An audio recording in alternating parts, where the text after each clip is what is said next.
तो अब से कुछ देर पहले अमित शाह यूपी के कैराना पहुंचे, जहां उन्होंने बीजेपी का यूपी में एजेंडा सेट कर दिया। कैराना में शाह ने डोर टू डोर कैंपेन यहां पर किया। वहां के लोगों से मुलाकात करते हुए अमित शाह नजर आए। ये बीजेपी की रणनीति का एक सबसे अहम हिस्सा है। जनता की नब्ज को टटोलना, जनता से सीधा संवाद करना, उनके बीच में पहुंचना, ये हमेशा से ही बीजेपी के प्रचार का एक सबसे अहम हिस्सा रहा, जिसके तहत आज कैराना की भूमि से कुछ इस तरह की तस्वीर यहां पर नजर आ रही है, जहां गृहमंत्री अमित शाह पहुंचे हुए हैं। देखिए, बीजेपी लगातार कोशिश यही कर रही है कि जनता को अपने पक्ष में इस बार भी ठीक वैसे ही किया जाए जैसे पिछली बार किया गया था। और कैराना विधानसभा सीट, जो कि शामली जिले का सबसे महत्वपूर्ण सीट के तौर पर मानी जाती रही है, एक बार फिर से यहां पर मृगांका को मौका दिया गया है। जनता का विश्वास जीतने की उम्मीद में हर कोई इस वक्त चुनावी मैदान में है, जिसमें कैराना विधानसभा सीट का जिक्र करें तो एक सबसे महत्वपूर्ण सीट के तौर पर हमेशा से रही है। पलायन का मुद्दा हमेशा से गरमाता रहा है और इस बार भी पलायन का मुद्दा जरूर सामने है। और चुनावी प्रचार जोर शोर से देखिए किस तरह यहां पर चल रहा है। डोर टू डोर कैंपेन जो है, प्रचार जो है, उसकी तस्वीर दो तस्वीरों के जरिए इस वक्त आपके सामने मौजूद है। घर घर जाकर प्रचार, ताकि घर घर जाकर जनता से एक सीधा कांटेक्ट जो है, सीधा संवाद जो है, वो साधा जा सके। बेहद करीब है अब वो वक्त, क्योंकि चुनावी तारीखों का ऐलान यहां पर हो चुका है। ऐसे में अब प्रचार प्रसार की बड़ी जिम्मेदारियां दिग्गजों के ऊपर। अमित हमारे सहयोगी हमारे साथ लगातार बने हुए हैं।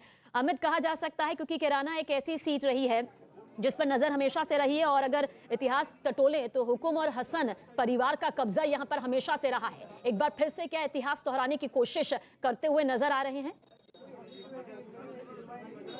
हाँ जी बिल्कुल, और कैराना ही ऐसी सीट है, बेशक ये सीट समाजवादी पार्टी के पास रही है पिछले विधानसभा चुनाव में, लेकिन जो इस विधानसभा सीट के जरिए इस इलाके से जो संदेश बीजेपी यहाँ पर देना चाहती है, जो परसेप्शन यहाँ पर बनाना चाहती है, जो लोगों के अंदर मूड बनाना चाहती है, वो है कि हम सुरक्षित माहौल मुहैया करवा सकते हैं। और कमोवेश इसीलिए शीर्ष नेता जो बीजेपी के हैं वो यहाँ पर आ रहे हैं, दौरा करने आ रहे हैं। तो बेशक इस हारी हुई सीट से बीजेपी एक बहुत बड़ा टारगेट यहाँ पर, उसको बीजेपी बहुत बड़ा टारगेट देखकर चल रही है। और 135 से ज्यादा विधानसभा सीटों पर उसने सफलता का स्वाद चखा था, जिसमें पलायन के मुद्दे ने बहुत अहम भूमिका अदा की थी। पलायन से दो तीन चीजें जो बीजेपी है वो उनके मुताबिक वो चीजें हल कर सकती। पहला कि लोगों के अंदर भरोसा दिलाने में कामयाब रही कि पलायन के मुद्दे को उठा के अब बिल्कुल पलायन का मुद्दा अमित हमेशा से एक सबसे अहम मुद्दा रहा है। हालांकि पिछली बार जरूर हार का सामना यहाँ पर करना पड़ा,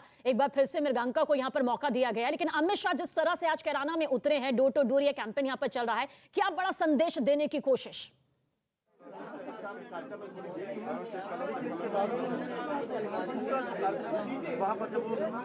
अमित, क्या कुछ संदेश देने की कोशिश? यहाँ पर अब से ये देख सकते हैं तस्वीरें, गृहमंत्री अमित शाह अब से थोड़ी देर में कार्यकर्ता यहाँ पर मौजूद हैं।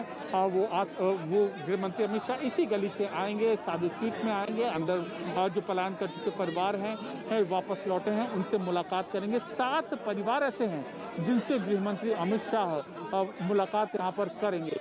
और इससे पहले डोर टू डोर कैंपेन गृहमंत्री अमित शाह ने किया था। तो बहुत गतिविधियां यहाँ पर आप देख रहे हैं, और हम ये अंदाजा लगा सकते हैं कि किस तरीके से, पुख्ता तरीके से बीजेपी के जो ये शीर्ष नेता हैं वो यहाँ पर पहुंचे हैं, वो यहाँ पर कैंपेन में अपना हिस्सा ले रहे हैं। बिल्कुल अमित, इस बीच आपसे ये भी जानना चाहेंगे कि जाहिर सी बात है घर घर जाकर यहाँ पर जनता की नब्ज टटोलने की एक सबसे बड़ी कोशिश की जा रही है खुद गृहमंत्री अमित शाह के जरिए। क्या इस बीच कुछ मालूम चल पाया है कि डोर टू डोर प्रचार के दौरान क्या कुछ संवाद यहाँ पर, किस तरह की बातचीत यहाँ पर हुई है, ताकि कैराना के रहने वाले लोगों को समझा जा सके, जाना जा सके कि उनका झुकाव किस तरफ है? यहाँ पर पहुँच चुके हैं, गली के उस ओर पहुँच चुके हैं, और धीमे धीमे अब चलते हुए यहाँ पर आएंगे और इस जगह पर गली में वो घुसेंगे, वो परिवार से मिलेंगे। और 1.5 महीने के भीतर दूसरा ऐसा मौका है जब बीजेपी के शीर्ष नेता, बीजेपी का शीर्ष नेता यहाँ पर, आप देखिए तस्वीरों में, आप यहाँ पर देखिए। बिल्कुल, आप नजर बनाए रखिएगा अमित, लौटेंगे आपके पास। और अक्सर सामुदायिक भागीदारी के बिना प्राकृतिक संसाधनों से जुड़ी हुई सामाजिक कल्याण परियोजनाएं लगभग विफल सी हो जाती हैं, लेकिन जब समुदाय एक साथ बंध जाता है तो उसे अपना बना लेता है, तो परिणाम जादुई हो सकते हैं, जैसा कि WWF इंडिया ने व्यास नदी के तट पर पाया। देखिए मिशन पानी की ये स्पेशल रिपोर्ट। स्वच्छता और पानी, पानी, पानी।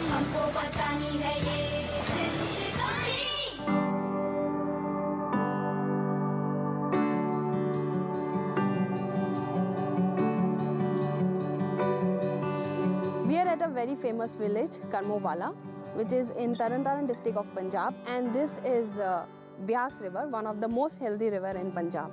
We came here, we surveyed the rivers, spotted the dolphins, and we identified them as Indus River dolphin.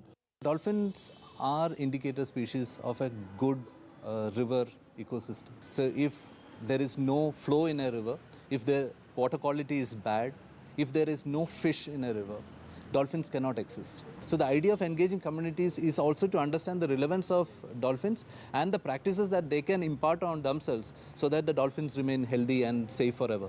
This Mitras program, it's highly decentralized. It is actually connecting the local stakeholders on a river bank or a village to impress upon them that they need to act. I'm very proud to say that there are 11 dolphin mithers in Beas, in that 80-kilometer stretch of the river.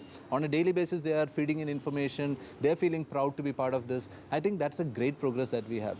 The other one is this network has expanded to 30 villages in the Beas Conservation Reserve, which is a new Ramsar site in Punjab, a wetland of international importance. 1,000 mithras in the group, farmers, school children, government officials, etc. So that's another one. But what we are really looking at is these mithers or mitras coming together, framing a shared vision for the Beas Conservation Reserve and the whole system in Harike. That's a long-term dream that we have, and I think it's again progression. So we'll get there.